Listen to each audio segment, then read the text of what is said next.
سوال ہے کہ پرانے نوٹوں کی تبدیلی نئے نوٹوں سے۔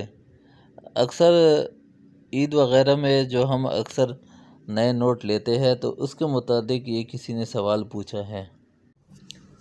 جواب: عید کے لیے نئے نوٹ لینے والے احباب یہ مسئلہ ذہن میں رکھیں کہ کسی بھی ملک کی یکساں مالیت کی کرنسی، نوٹ یا سکے، اگرچہ پرانے ہو یا نئے، ان کا باہمی تبادلہ برابری کے ساتھ اور ہاتھ در ہاتھ نقد ہی جائز ہے۔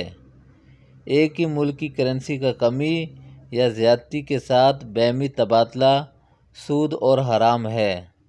چنانچہ 1000 روپے کے نئے نوٹ 1000 روپے کے پرانے نوٹ کے بدلے ہی لیے جا سکتے ہیں۔